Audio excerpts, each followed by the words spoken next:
This is my 2024 Triumph Scrambler 900. I've had it since the beginning of June and I've put 3,000 miles on it. So far it's been fantastic. There's one small problem.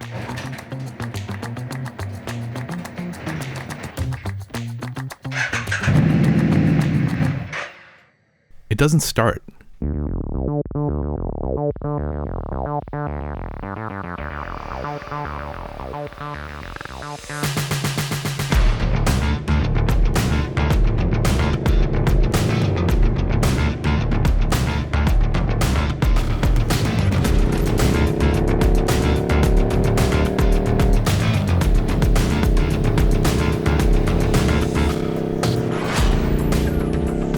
Of course, I'm being overly dramatic here. It does start, obviously.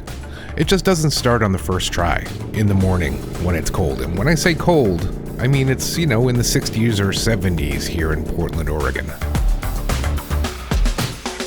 It's not a major problem. It doesn't really affect things too much. I just figure for a $12,000 motorcycle, it should probably start on the first try. I've reached out to Triumph for comment. I haven't heard back. I'll either learn to live with it or go crazy trying to fix it, but that's enough with the negativity. The truth is, it's an excellent motorcycle. If you're thinking about buying a Scrambler 900, later on in the video, I'll tell you a whole bunch of stuff you need to know before you spend your money. I'll tell you about the tires, the headlight, the fuel tank, just a bunch of small stuff that you should know before you head off to the dealership.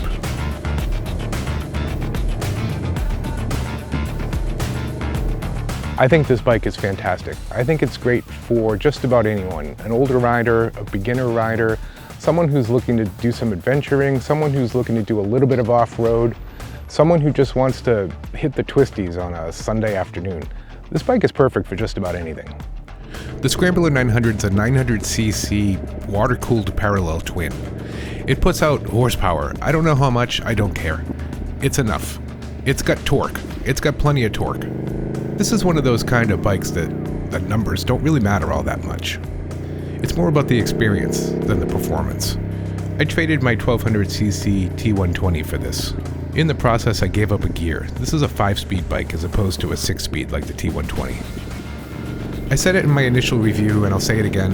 The 5-speed for me seems to be just about the perfect gearing for an engine this size. In the month and a half that I've had this motorcycle, I've probably tried to shift into 6th maybe 3 or 4 times. So far I've done just about everything I've wanted to do on this bike. I've gone on long highway rides, I dumped it on a gravel road, I've hit the twisties, and I even did some touring. I recently got back from a 4-day road trip with a bunch of friends up to Washington State through the North Cascades. I used this Lone Rider bag for pretty much my entire storage. It fits on the back of the bike pretty great and caused no problems. It was perfect. A lot of the complaints you'll hear about the Scrambler 900 has to do with the high pipe on the right side. During the 4-day tour, temperatures got up above 107 degrees. Sure, the pipe got hot, but it was never to the point where it burned me. It was never to the point where it seriously irritated me. I knew it was there, but it was no biggie. One thing I will say though is the stock pipes are very heavy. They're so heavy that they actually cause the bike to pull to the right. This might sound a little crazy, but I actually proved it because the new pipes I have on here now are probably half as heavy and the bike barely pulls at all now. I think this is kind of a design flaw on Triumph's part. They shipped a bike that doesn't track straight. To me, that's the bike's one job. Track straight. Anyway.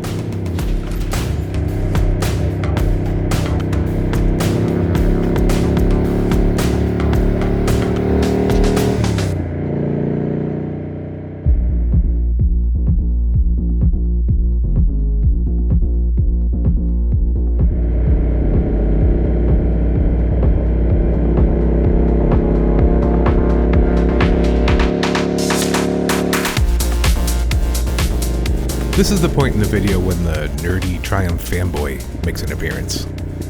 I am ridiculously, hopelessly, 100% in love with this motorcycle. I feel the same way about Triumph as a brand, even if they don't return my email. The way I tend to judge a bike is, if it got stolen or totaled tomorrow, would I go out and buy a brand new one? And I think the answer is yes. That's how much I like this bike. I can't really see myself riding anything else at this point. I've ridden just about every bike in Triumph's current lineup. That includes the Scrambler XE, the big one, the Scrambler 400X, the smaller one. I've ridden the Rocket 3, a handful of Tigers, a couple of others that I don't even remember. Out of all of them, if I had to choose right now, I'd still choose the Scrambler 900. As an older rider, I don't have as much of a need for speed as I maybe did when I was younger. What I do have is a need for fun. The Scrambler 900's fun because it's torquey, because it handles so well in the curves, because it looks beautiful, and it sounds freaking amazing. Just listen to it.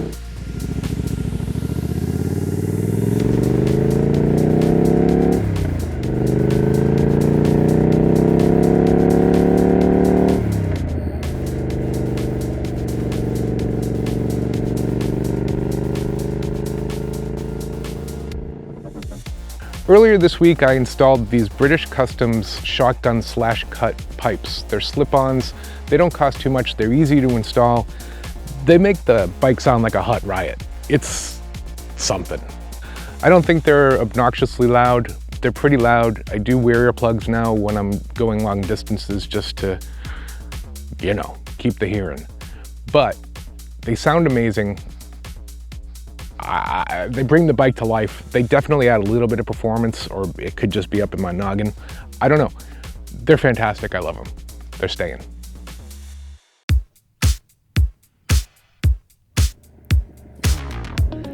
Here's what you need to know if you're thinking about buying a Scrambler 900. First and foremost, and I've already mentioned it, the high pipe on the right side. It's not a big deal.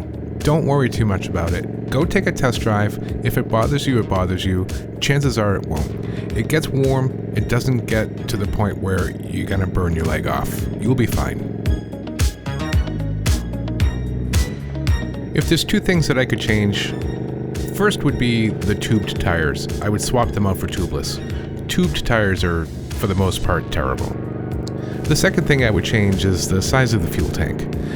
You get about 3-point-something gallons, essentially 150 mile range. It's not great, especially if you're doing any kind of touring.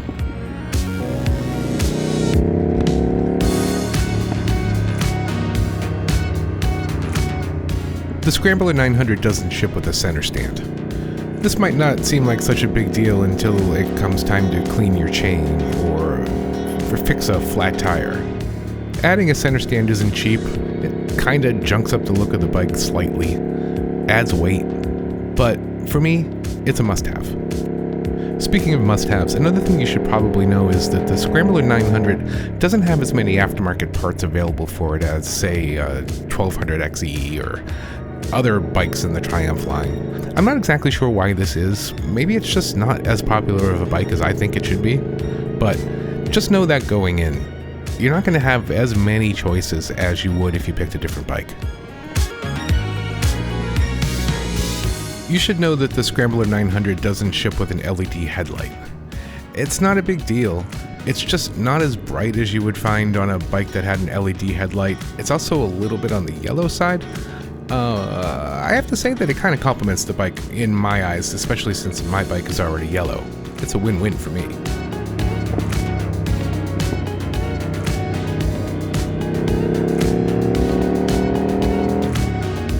Another thing I hear all the time is the wind is actually going to kill you if you drive over 60 miles an hour. It's bullshit. This is essentially a naked bike, and that comes with the territory, but I've had this bike well over 60 miles an hour, and the wind, to me, is actually less than I would expect. It's not a problem. That said, though, the lack of aftermarket parts make it nearly impossible to find a good windscreen for this bike, so you gotta kinda just live with it.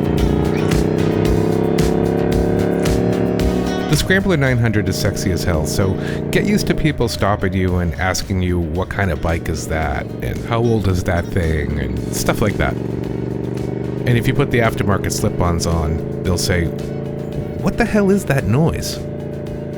But in the end, if you ride this bike like I do for the same reasons I do, you're not going to miss the extra CCs, you're not going to miss the extra horsepower, and you're not going to miss the 6th gear.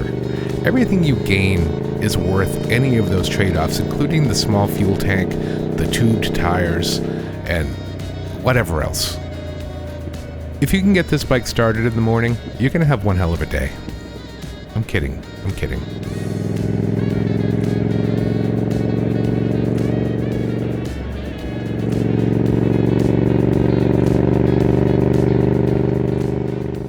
I hope you enjoyed this video. If you did, I hope you will consider subscribing to the channel and hitting the like button. And I'll see you on the next one.